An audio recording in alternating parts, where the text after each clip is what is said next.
Nossa, como o Ian adivinhou que eu gosto de festa, não? É por isso que eu estou no Rio, não? Eu gosto de festa nos céus, amém? Vamos começar com uma oração, irmãos. Deus e Pai, muito obrigado por estarmos aqui, obrigado por esse culto incrível que é dedicado ao Senhor, Pai. Pai, sabemos que o Senhor tem nos dado o que nós precisamos, Pai eterno, para sermos felizes e gratos. Pai, sabemos, Pai eterno, que nesse mundo nós não levamos nada. E como é bom, Pai, poder engrandecer o Seu nome, Pai eterno, saber que o Senhor está acima de tudo, e que o Senhor permite situações como esta, uma situação onde nós festejamos o nosso relacionamento com o Senhor. Não há nada mais precioso, Pai, do que o nosso relacionamento com o Senhor. Pai eterno, porque é por causa do Senhor, Pai, que nós estamos vivos e que temos oportunidade de sermos como o Senhor, por meio de Jesus, como Sua Bíblia fala, Pai, que Sua palavra fala. Esteja conosco agora, Pai, anima-nos, encoraja-nos, Pai eterno, a continuarmos dando todo o nosso coração, Pai, a continuarmos, Pai eterno, fazendo a vontade do Senhor acima da nossa própria vontade, quando elas se divergem. Pai, ajuda-nos nessa caminhada cristã, em nossos casamentos, no perdão que precisamos do Senhor, Pai eterno, sempre da Sua misericórdia, Pai. Obrigado por tudo, Deus eterno. Esteja conosco, Pai. Anima-nos, encoraja-nos, Pai eterno. Ajuda-nos, Deus, a enxergarmos situações, o que quer que seja em nossas vidas, como situações espirituais, para o nosso crescimento espiritual. Deus, eu sou muito grato pela Sua igreja aqui em São Paulo, Pai, por todas as regiões, especialmente, Pai, pela região leste, que durante tanto tempo, Pai, o Senhor tem dado a mim e a minha esposa o privilégio, Pai eterno, de poder sermos usados pelo Senhor, Pai, para que essa igreja possa se sentir amada pelo Senhor. Pai, eu oro ao Senhor, Pai, que agora com o Caio e a Carol, Pai eterno, dois valentes guerreiros, Pai eterno, o Senhor continue, Pai, construindo e ainda mais poderosamente, Pai eterno, essa igreja. Sou muito grato, Pai, por já ver pessoas sendo batizadas, restauradas. Pai, obrigado pelo Guilherme. Pai eterno, quando vemos pessoas sendo batizadas, restauradas, faz a gente pensar que vale a pena, Pai eterno, construirmos algo espiritual para a eternidade. Esteja conosco, Pai. Ajuda-nos sempre a estarmos animados. Obrigado por tudo. Em nome de Jesus que oramos e agradecemos. Amém. Amém, irmãos? São muitas emoções, não?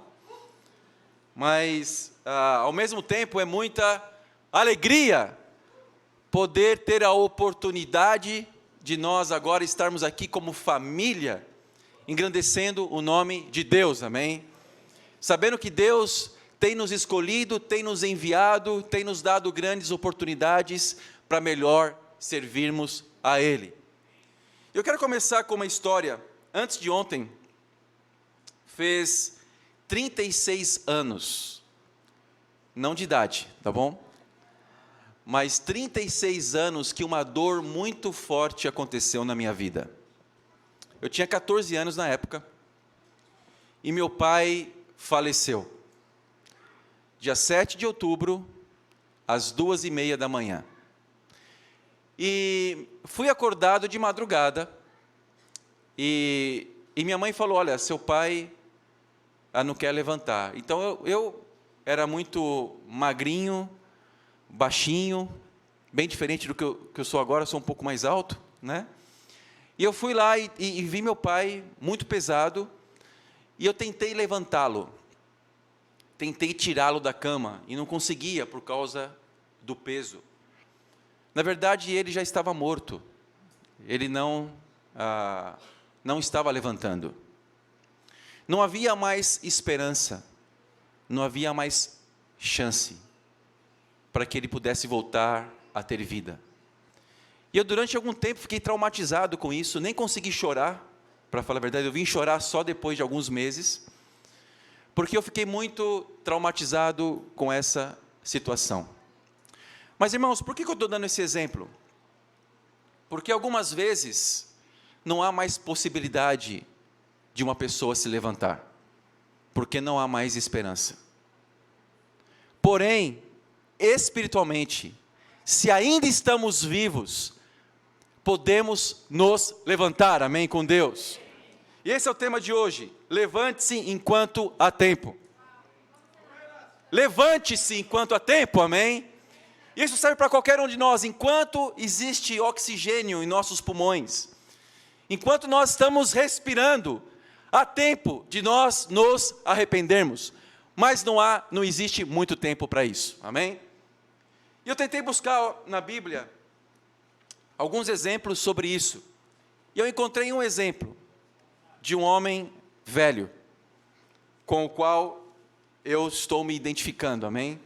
Com o passar do tempo. Encontrei a vida de Moisés. E vamos ver algumas situações que Moisés passou sob a perspectiva de Lucas, no livro de Atos. Lucas escreveu Atos. Na verdade, o livro de Atos é considerado uma continuação do Evangelho de Lucas, amém? E vamos ver algumas questões que envolvem Moisés, que eu quero identificar, tanto a igreja aqui em São Paulo, especialmente a região leste, os nossos discípulos, meus e de Maria José, aqui na região leste, e também identificar minha vida, tudo aquilo que eu passei, tem muita coisa a ver com o que Moisés passou, amém? Amém. Vamos lá, Renato. Levante-se enquanto é tempo. Ponto número 1, Deus nos levanta do nada, amém? Deus nos levanta do nada, Atos capítulo 7, versículo 20. Atos 7, versículo 20.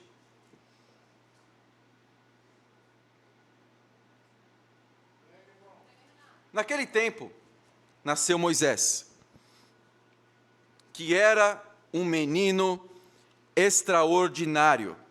Tem um Czinho aí, não sei se você viu. Esse Czinho, se você for lembrar, lá embaixo você vai ver assim, bonito aos olhos de Deus. Mais ou menos como o Márcio, assim, amém? Não é bonito aos olhos dos homens, mas é bonito aos olhos de Deus, amém? Mais ou menos como o Bagatim, bonito aos olhos de Deus, um garoto extraordinário, bonito aos olhos de Deus. Por 3 meses, ele foi criado na casa de seu pai. Quando foi abandonado, a filha do faraó o trouxe e o criou como seu próprio filho. Moisés foi educado em toda a sabedoria dos egípcios e veio a ser poderoso em palavras e obras. Guarde essa frase, poderoso em palavras e obras. Mas não foi para sempre que ele foi poderoso em palavras e obras. Teve um momento da vida dele. Continuando, versículo 23. Ao completar 40 anos, Moisés decidiu visitar seus irmãos israelitas. Ao ver um deles sendo maltratado por um egípcio, saiu em defesa do oprimido e o vingou, matando o egípcio. Ele pensava que seus irmãos compreenderiam que Deus o estava usando para salvá-los, mas eles não o compreenderam. No dia seguinte, Moisés dirigiu-se a 2 israelitas que estavam brigando e tentou reconciliá-los, dizendo: homens, vocês são irmãos, por que ferem um ao outro? Mas o homem que maltratava o outro empurrou Moisés e disse: quem o nomeou líder e juiz sobre nós? Quer matar-me como matou o egípcio ontem? Ouvindo isso, Moisés fugiu para Midian, onde ficou morando como estrangeiro e teve 2 filhos. Olha só que interessante.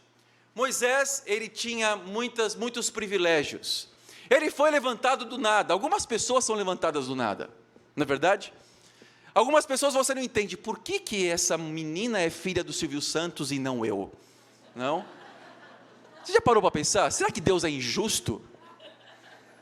Levanta ela do nada, né? Tem todos os privilégios, a melhor educação, né? E eu aqui, filho da Dona Maria, né? Isabela pensando, filha do Renato e Maria José.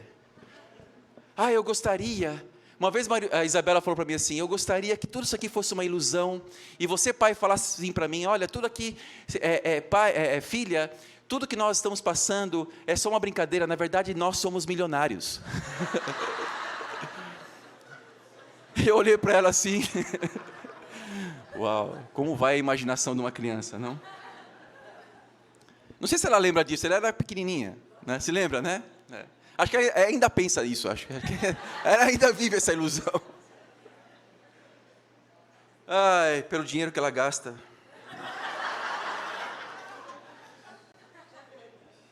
Bom, amém. Ele tinha muitos privilégios. Ele era neto do faraó. Menino bonito aos olhos de Deus. Poderoso em palavras e ações. O que mais que você precisa? Né? Ele não tinha dificuldades nenhuma para falar. Ele era poderoso em palavras e ações. Era inteligente. Tinha a melhor educação.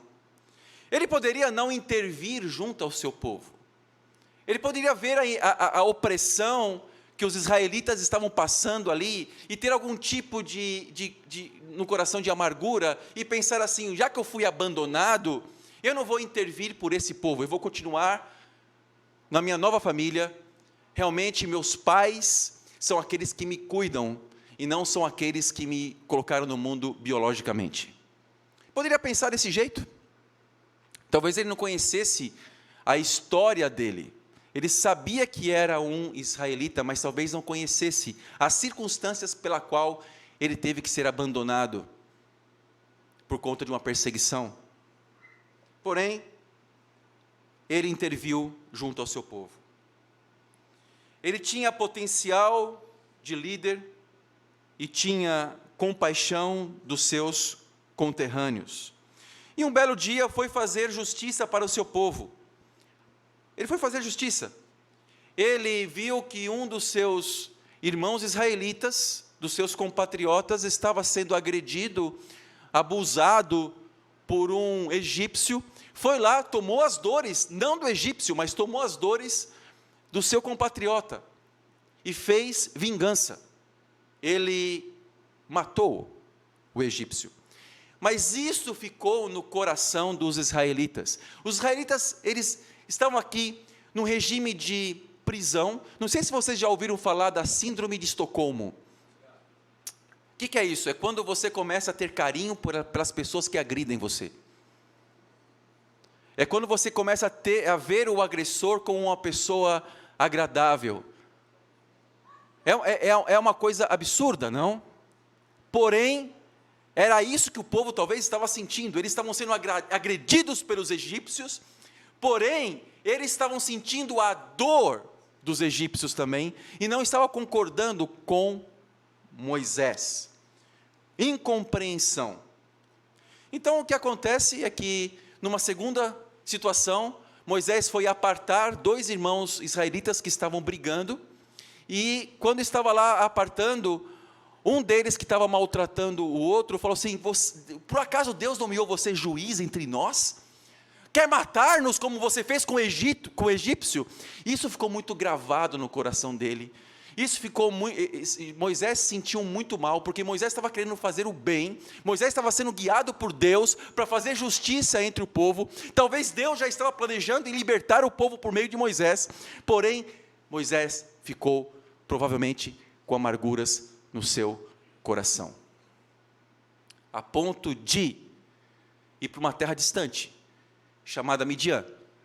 Lá ele se casou com Zípora, e ele esqueceu as coisas espirituais, e ficou 40 anos, nós vamos ver mais adiante, nessa terra. Ele tinha 40 anos de idade, quando tudo isso aconteceu, depois ficou mais 40 anos distante de Deus. Não sei se isso já aconteceu com você. Vamos trazer para a nossa realidade, amém? Eu não sei se já aconteceu contigo isso, de você estar fazendo o bem, e está sendo perseguido por fazer o bem. Se isso nunca aconteceu com você, eu questiono se você é um discípulo, amém? Então, realmente essas coisas acontecem com um discípulo. Você faz o bem e não recebe o bem em troca. Muito pelo contrário, recebe perseguição. Já aconteceu com você, de você fazer um estudo bíblico com alguém? e você se surpreender consigo mesmo? Uau! As palavras que eu falei foram incríveis, não? Se a pessoa fosse humilde e escutasse 1/10 daquilo que eu falei, ela teria a sua vida mudada. Ou talvez você esteja aqui pensando em alguém que poderia estar aqui, né? Uau, está sendo incrível esse culto, o ambiente, as pessoas, os irmãos, né? Ou você teve um convívio com alguém, ou você preparou. Às vezes nós preparamos estudos de acordo com o pecado das pessoas. Não é verdade isso? Talvez tenha alguém que tenha uma certa dificuldade em deixar um cigarro, em deixar algum tipo de vício. Nós preparamos, nós pedimos conselhos uns pelos outros, uns aos outros, e nós buscamos, de alguma forma aí, nos preparar espiritualmente. Muitas vezes nós jejuamos por alguém, mas você vai estudar a Bíblia com a pessoa e a pessoa parece uma parede e não entende nada. Já aconteceu com você alguma vez isso? Ou às vezes que você quer animar um irmão que está um pouco desanimado, e você quer ajudar esse irmão a estar bem com Deus, você vai lá no convívio, dá um abraço nele, ele parece um poste, uma árvore, quando você abraça, não? E não tem reação nenhuma. Sabe, não sei se você sabe como foi elaborado o estudo de discipulado que nós temos em nossa apostila, que é o estudo que basicamente me desmontou. Uma vez eu tive a oportunidade de conversar com o Raul sobre isso. Acho que ele fez uma pregação sobre isso no ICCM, e ele falou sobre como que o Kip McKean, que é o nosso, que lidera o nosso movimento, como ele elaborou o estudo de discipulado. Você sabe como que ele elaborou esse estudo? Olha só que interessante. Ele estava estudando a Bíblia com uma pessoa na universidade, e essa pessoa era uma pessoa religiosa, só que ela não estava muito, com os olhos muito espirituais para entender as coisas que o Kip estava falando. Então, na hora, ele fez o estudo de discipulado e chamou essa pessoa para ser uma discípula de Jesus. Sabe o que aconteceu? Essa pessoa foi embora e nunca mais Kip viu essa pessoa. Mas daí ele olhou o estudo e pensou assim: uau, é um bom estudo, não? Eu acho que eu vou colocar aí, de alguma forma, eu vou usar esse estudo com outras pessoas também. Assim foi feito o estudo de discipulado. Olha que interessante. E muitas vezes isso acontece. Daí Moisés foi perseguido por fazer o bem, e muitas vezes nós somos perseguidos por fazer o bem também. Pessoas vão nos odiar porque nós, com a palavra de Deus aberta, ajudamos as pessoas a romper um namoro, que o namoro é imoral. Esse namoro não agrada a Deus, então nós ajudamos essas pessoas a romperem esse namoro para depois construírem algo espiritual que agrada a Deus. Mas muitas pessoas não entendem, não compreendem a palavra de Deus, e nos perseguem depois. Você ajuda algumas outras pessoas a perdoarem, a pedir perdão, não importa a ofensa que você já recebeu na vida de alguém, porém, muitas vezes somos perseguidos por querermos ajudar as pessoas a serem perdoadas. Quando falamos sobre ofertas, uau! Às vezes, a parte mais sensível do corpo de uma pessoa pode ser o bolso. E quando falamos da oferta, do sonho que nós temos de levar o Evangelho a todos os países do mundo, ajudarmos as pessoas realmente a terem um relacionamento com Deus, e nós temos um Brasil tão grande, precisamos chegar em Belo Horizonte, precisamos chegar no Recife, em Salvador, em Fortaleza, no Amazonas, amém? Lá em Manaus, precisamos ir para o sul do Brasil, para os 3 estados do sul, precisamos ir para o centro-oeste. Nós temos muitos sonhos, mas tudo isso exige que nós nos sacrifiquemos, o nosso coração, e sacrificar o coração muitas vezes é dar as ofertas, é sermos fiéis nas ofertas, e muitas vezes nós falamos isso, mas somos incompreendidos, por causa do mundo religioso, que faz mau uso do dinheiro das pessoas. Outra coisa pela qual nós somos incompreendidos, quando estamos na universidade, eu tenho percebido isso muito, eu tenho ido muito nas universidades lá no Rio de Janeiro, amém? Lá em Niterói, no Rio, tem sido incrível poder estar lá na universidade. Uma coisa que eu tenho percebido bem de perto agora, é quando você evangeliza um universitário, chama para estudar a Bíblia, algumas vezes você estuda a Bíblia com alguns, e quando você quer animá-lo a estar no culto domingo de manhã, uau, é como se você desse um soco no estômago de um universitário jovem. O último lugar que um universitário quer ir de domingo de manhã é numa igreja. Por quê? Porque sábado à noite eles vão para a balada, não? E não sei o que eles fazem lá, mas domingo de manhã é muito difícil para alguns, não para os discípulos, amém? Estou vendo alguns fazer assim. Espero que não esteja concordando que é difícil para você. Está muito difícil, né? Fazermos algumas coisas e muitas vezes nós somos perseguidos. Temos grupos fechados que nos perseguem nas universidades. Por exemplo, o Mackenzie se fechou para os discípulos ali. Um discípulo não pode entrar no Mackenzie. Olha que interessante. Por quê? Porque o mundo não compreende. E muito pelo contrário, ele nos persegue, quer nos acusar com situações. E o que aconteceu com Moisés, assim como todos nós, buscando nos identificarmos com o que aconteceu, tem uma fase da nossa vida cristã que nos preocupamos com o nosso desempenho. E Moisés viu que o seu desempenho, injustiças estavam acontecendo com ele, então ele fugiu amargurado. E eu já me senti muitas vezes como Moisés, incompreendido, e a amargura já rondou o meu coração algumas vezes. São quase 28 anos na fé. Já passei por muitas situações. Interessante que desses 28 anos, 70% aproximadamente da minha vida cristã foi na região leste. Quase 20 anos dos 28 anos que eu tenho na fé. Ainda bem que durante esse tempo, eu tive irmãos, amigos que compartilharam comigo as minhas dores. Às vezes que eu quis fugir para Midian, não para o rio, tá bom?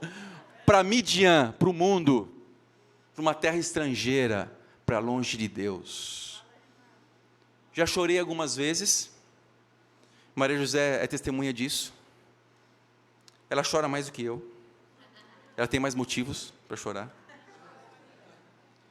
Mas Maria José tem me ajudado nesse caminhar melhor do que qualquer pessoa. Maria José é uma enviada de Deus para me ajudar, ainda que nós briguemos, como hoje de manhã. Ficamos tanto tempo longe, poderíamos não brigar, mas brigamos. E eu quero pedir perdão do fundo do meu coração a Maria José. Eu já pedi perdão antes também, para Maria José, também para Isabela, mas quero pedir mais uma vez perdão. Acho que Maria José vai falar melhor na Santa Ceia sobre isso.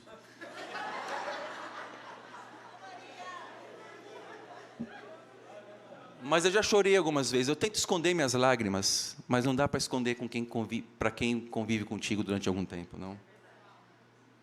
Ela é a melhor coisa que Deus me deu nesse mundo, para que eu pudesse continuar firme na fé. Te amo muito, querida. E eu não quero maltratá-la, não quero ser rude contigo. Também, irmãos, já senti fraqueza espiritual. Eu já pensei que tinha caído da fé, talvez tenha caído durante esse tempo, só Deus sabe, amém? Mas tem um casal também que me ajudou bastante nessa época, principalmente nessa transição de irmos para o antigo movimento para o novo movimento. Eu estava com muito medo de ir para o novo movimento. Eu estava com medo do que as pessoas iriam pensar, de não ter mais, de ferir algumas amizades no grupo que eu tinha antes. Eu lembro de uma conversa na cozinha de Manuel e Ana. Eles chegaram para mim e falaram assim: Renato, estamos indo para o novo movimento. Ou você fica, ou você vai com a gente. Eu falei assim: uau, Manuel e Ana, eles eram um casal, um dos casais, se não o casal principal e referência na igreja de Arthur Alvim na época, no antigo movimento. E eu pensei comigo: o que eu vou fazer sem Manuel e Ana aqui? Só tem um Márcio? Não vai prestar o negócio, entende? Então,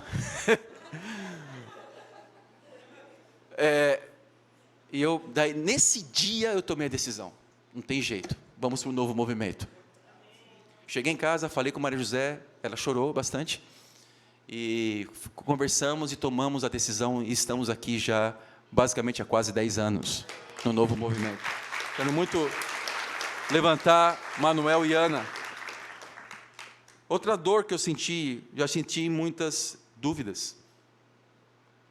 Eu já senti no meu coração os princípios básicos saírem, quando eu estava no antigo movimento. E eu já perambulei algumas vezes por algumas igrejas evangélicas. Nunca me sentia bem, mas eu estava tentando buscar alguma coisa. E eu lembro uma vez, eu já falei para vocês, que o Márcio me levou para o mau caminho. E ele, Márcio, falou assim, tem uma igreja que eu conheço lá na região sul, Renato, vamos lá. Não, e eu fui com ele, uma pregação muito boa, parecia um discípulo pregando, mas eu fui guardar, depois que terminou a pregação, fui guardar minha Bíblia na pasta, assim, quando eu levantei a cabeça, não tinha mais quase ninguém na igreja. Falei, uau, se prega, mas não se vive, não. Mas, fora isso, quero falar alguma coisa positiva do Márcio e Cláudia, amém? Márcio, eu tenho um coração, já estou sentindo muita falta também de vocês, tá bom? Mas eu lembro, às vezes que eu cheguei no Márcio e falei das minhas questões sobre princípios básicos. Mas, Márcio, será que a gente não pode ver um outro caminho aí, sobre o Espírito Santo, sobre alguma coisa? Eu estava em Artrovinho, muitas vezes perdido, assim, sabe, como você está num tiroteio, vem bala daqui, vem bala dali, e pessoas falam uma coisa, pessoas falam outra, estava num período de muita confusão na minha mente, situações acontecendo, vendo aquilo que eu acreditei desde o princípio se perder, convicções de pessoas se perderem. E eu falei, mas o Márcio se manteve firme. Ele falou uma coisa para mim, Renato, você não está admitindo a possibilidade de ter falsas doutrinas. Ele me falou isso quando a gente estava instalando redes, lá no prédio da igreja, para as crianças não se jogarem lá de cima, né? E eu parei e pensei muito no que o Márcio falou. E se hoje eu tenho estado aqui e tenho tomado as decisões que eu tenho tomado, tem a participação do Márcio e da Cláudia, amém? Eu já me senti fraco. Eu já fiquei sem forças, à beira da depressão. Eu lembro Maria José, há uns 15 anos atrás, ela começou a tomar um remédio chamado Rivotril, sei lá o que era. Olha, quando você está mal espiritualmente, você tenta tudo para estar bem. E ela começou a tomar esse remédio, eu vi que ela estava melhorando no humor dela, né? Uau, é um remédio do milagre. É um milagre que eu estou buscando. Eu estava bem desanimado. Eu estou abrindo meu coração para vocês, irmãos. Eu não quero sair daqui de São Paulo sem abrir meu coração, amém? Então, estou contando essas histórias. E eu falei assim, eu vou tomar esse negócio aí. Tomei por um mês. Não mudou nada, parecia que eu estava tomando água. Não fez efeito nenhum. Mas eu lembro de uma irmã. Quando você está triste, e quando você está na beira de uma depressão, a primeira coisa que acontece é você não querer fazer as coisas. Você não quer arrumar a casa. Se bem que eu nunca fui exemplo nessa área, mas... Você não quer falar com as pessoas. Você não quer, sei lá, muitas vezes você não quer nem tomar banho. Não, é verdade. Eu já passei, se é que eu não estava em depressão nessa época, eu acredito que eu passei por esse período, muito ruim. Nisso tem uma irmã que ia lá em casa, ajudava a cuidar das crianças, arrumava a casa, mesmo depois de ter um dia de trabalho intenso, que é a Laudenice, amém? A Laudenice é o maior exemplo de servidão que eu vejo, e é uma das pessoas que eu vou sentir falta, mais que o Márcio, porque o Márcio me traz problemas, amém? A Laudenice vem em casa, e ela ainda tem esse coração, e muitas vezes cansada, servindo, e porque ela não perdeu o coração de servir a Deus antes. Então, eu quero muito agradecer a Lau.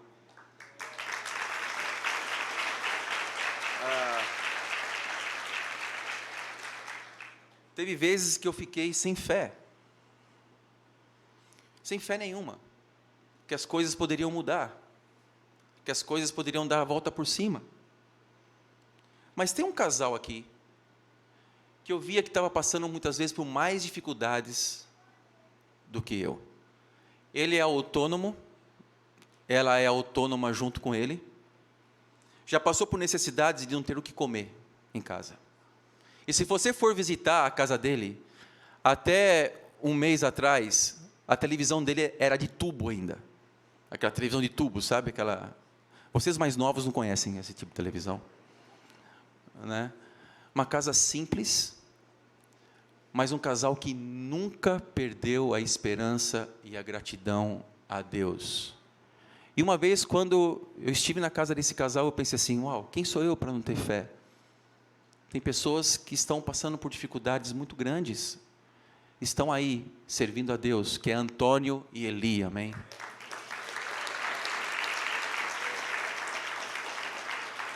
Animados. O Antônio é um dos primeiros que sempre vem me cumprimentar na igreja. Não?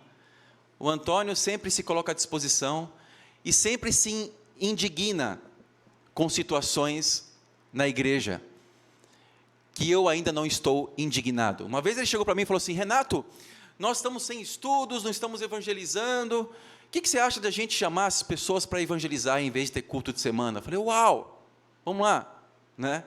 Então, ele tem tido esse coração, e eu aprecio muito, vai ser uma das pessoas que eu vou sentir muita falta.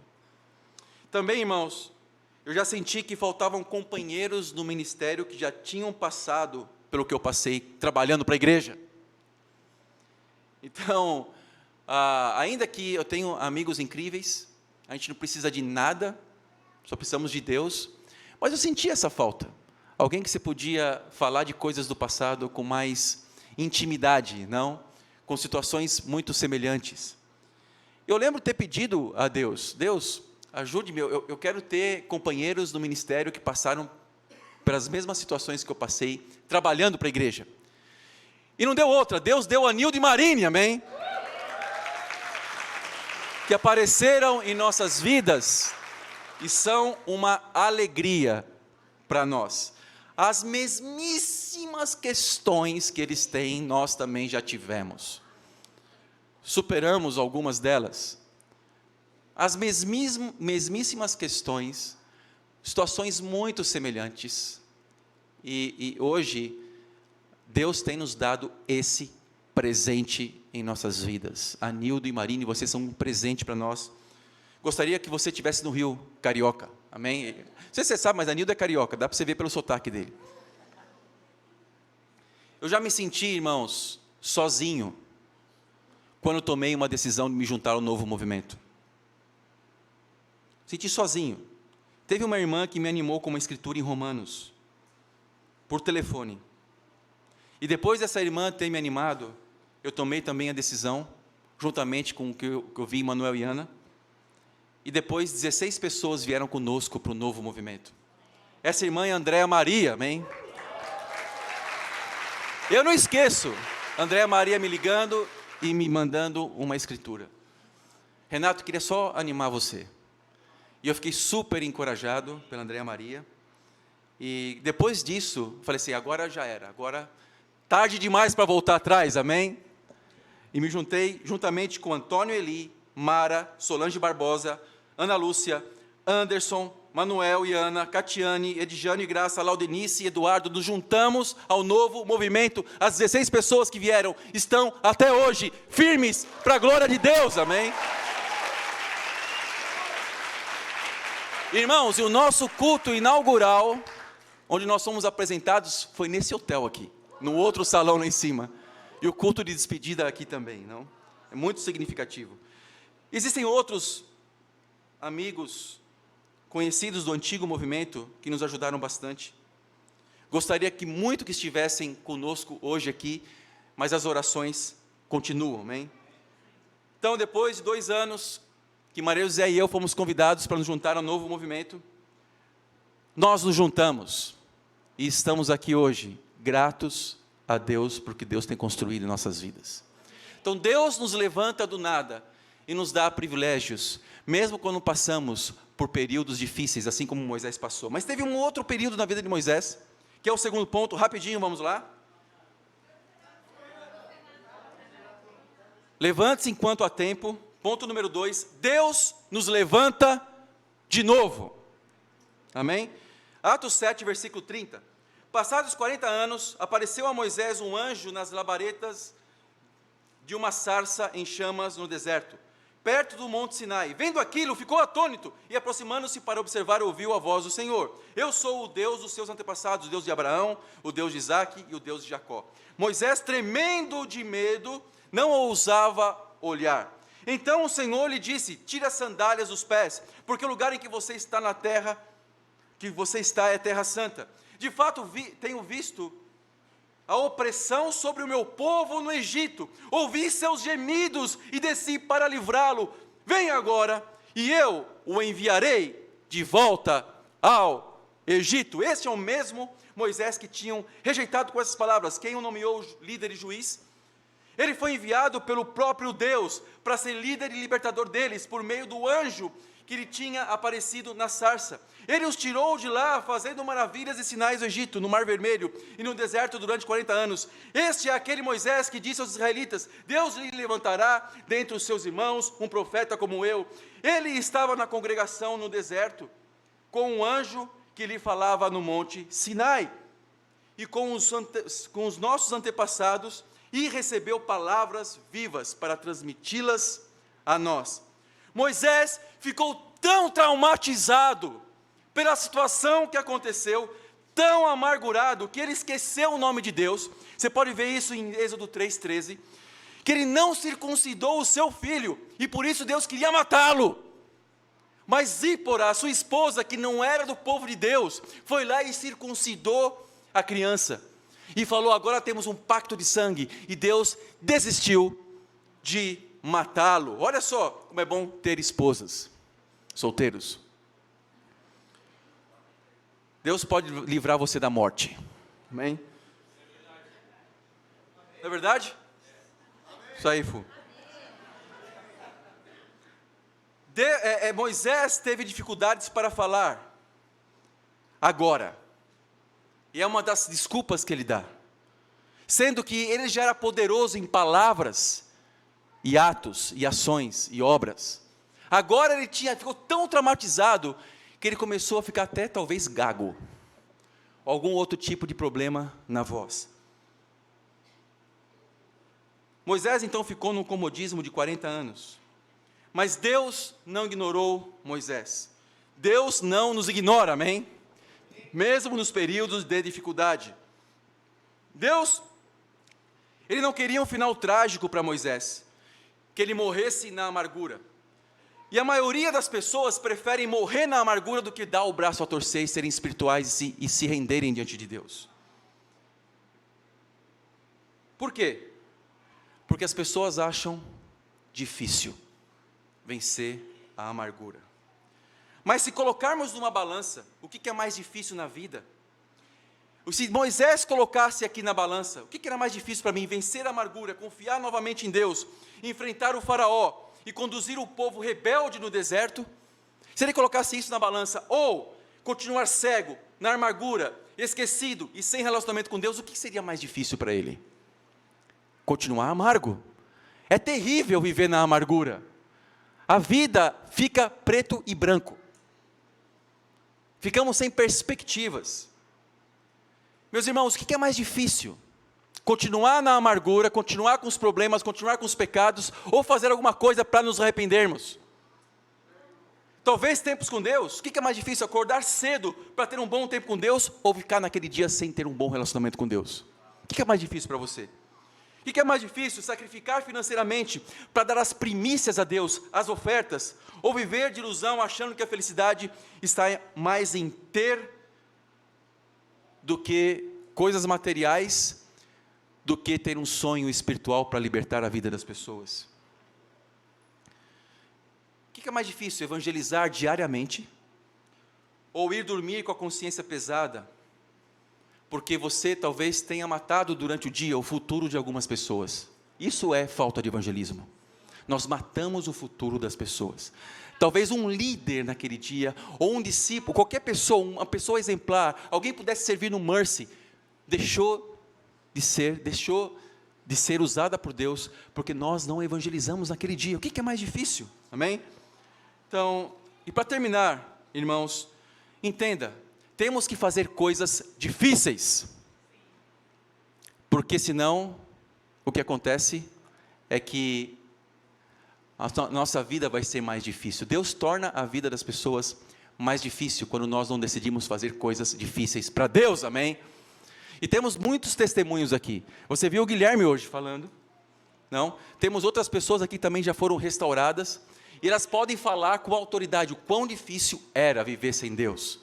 Então, as decisões diárias são necessárias, precisamos carregar nossa cruz a cada dia. E para terminar, qual a semelhança da história de Moisés para com a nossa hoje? Número 1, temos uma libertação a oferecer às pessoas, amém? Número 2, temos uma terra para conquistar, que é o Brasil, e exige sacrifício, amém? E temos uma terra prometida como herança, que é o paraíso, que é o céu. Para mim, pessoalmente, ainda gosto de assistir alguns filmes antigos. A Isabela não entende o porquê. Às vezes eu estou lá na televisão assistindo alguns filmes em preto e branco. Não? Filmes ruins, mas eu gosto. E alguns filmes que eu assisto são os filmes de Bruce Lee. E tem uma frase que o Bruce Lee fala, não sei se você conhece, ele fala o seguinte: o que você sabe não tem valor. O valor está no que você faz com o que sabe. Isso me leva a pensar o seguinte: onde eu posso fazer mais com o que sei? No meio de pessoas que já sabem muito e já podem fazer, ou no meio de menos pessoas, num grupo que pode crescer poderosamente para Deus?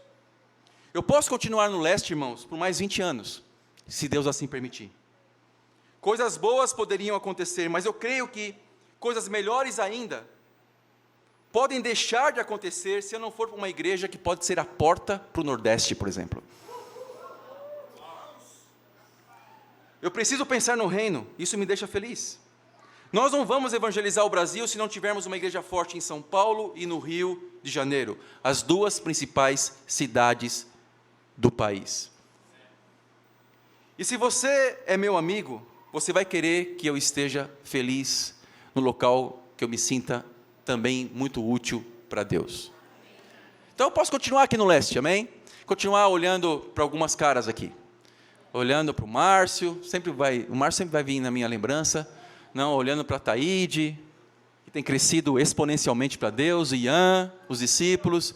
Eu posso continuar aqui olhando para cada um de vocês, vamos continuar juntos, mas eu acho que tem muito cacique para pouco índio aqui. Muitas pessoas, temos uma liderança forte aqui com Vini e Bia, por exemplo, amém? Que lidera a igreja de São Paulo poderosamente.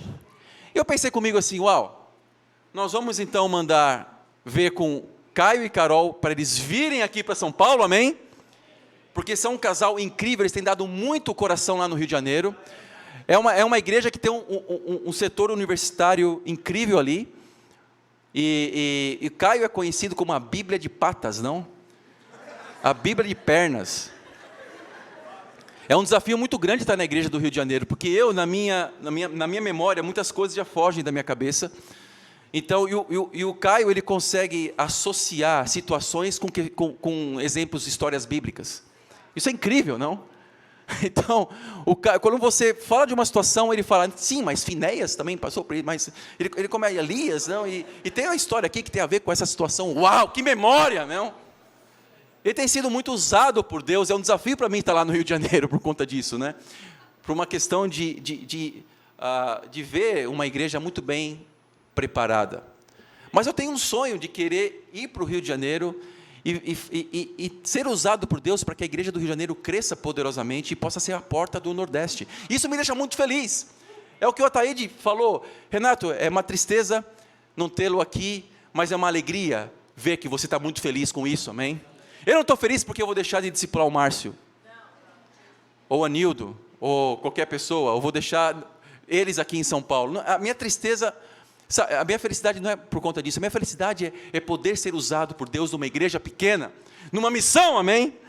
Onde vai exigir muito mais de mim. Eu tenho andado no Rio de Janeiro 1 hora por dia, mais ou menos, 1 hora e meia por dia, para ir nas universidades, né, para evangelizar, para participar de estudos bíblicos. Tem sido incrível lá no Rio de Janeiro. Eu posso fazer a mesma coisa aqui em São Paulo, posso fazer aqui, mas eu preciso também entender que a igreja do Rio é uma igreja que vai ser uma igreja que vai ser a porta, vai ser uma Antioquia, amém, para o Nordeste do Brasil. Isso me deixa muito feliz. Nós vamos evangelizar o Brasil se evangelizarmos, se tivermos uma igreja forte também no Rio de Janeiro.